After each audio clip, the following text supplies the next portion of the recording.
Welcome back to Bible Wisdom for Modern Life. In our last episode, we looked at the power of words from the book of Proverbs. Today, we're turning to another issue that affects everyone, everywhere: money. How we earn it, how we spend it, how we save it, and how we use it says a lot about our priorities. The Bible has a lot to say about finances, and its wisdom is just as relevant in today's world as it was thousands of years ago. Let's start with Proverbs 13:11, which says, "Dishonest money dwindles away, but whoever gathers money little by little makes it grow." That's a reminder that shortcuts and get-rich-quick schemes rarely last. In contrast, steady, honest work and careful saving build long-term stability. This principle still holds true whether we're talking about managing a household budget, building savings, or handling business. Another verse, Proverbs 22:7, warns us the rich rule over the poor, and the borrower is slave to the lender. Debt is something so many people struggle with today, whether it's credit cards, loans, or financial obligations that pile up over time. The Bible's wisdom reminds us that debt isn't just a financial issue, it can become an emotional and even spiritual burden. Learning to live within our means and avoiding unnecessary debt is part of living wisely. At the same time, the Bible reminds us that money is not just about survival or security, it's also about worship. Proverbs 3:9-10 says, "Honor the Lord with your wealth, with the first fruits of all your crops. Then your barns will be filled to overflowing, and your vats will brim over with new wine." In other words, giving to God first, whether through tithes, offerings, or generosity, shows that we trust Him as our provider. God doesn't need our money, but He wants our hearts.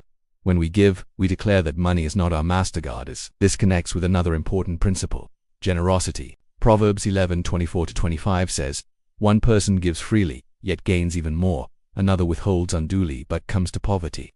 A generous person will prosper. Whoever refreshes others will be refreshed." Generosity may feel risky in a culture that tells us to accumulate and hold on tightly, but the Bible flips that thinking. Generosity brings joy, strengthens community, and reflects God's own character. Of course, the Bible also warns us about the dangers of loving money too much.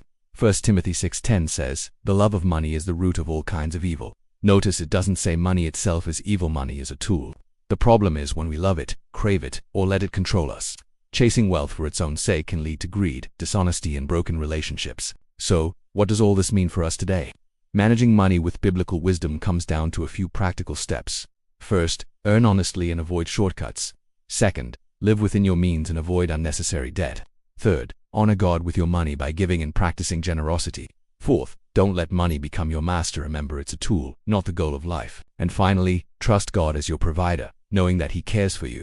Money is a daily part of life, but when we approach it with God's wisdom, it becomes less of a source of stress and more of an opportunity to live faithfully. Instead of being enslaved by finances, we can use them to honor God, help others, and find true contentment. The book of Proverbs reminds us that wisdom is not just about ideas, it's about how we live every day, and how we manage our money is one of the clearest ways we can live out God's wisdom in modern life. Thanks for joining me for this episode of Bible Wisdom for Modern Life. If you found this helpful, don't forget to like, subscribe, and share this with someone who might need encouragement. And stay tuned for our next episode, where we'll talk about choosing the right friends and the influence of the people around us.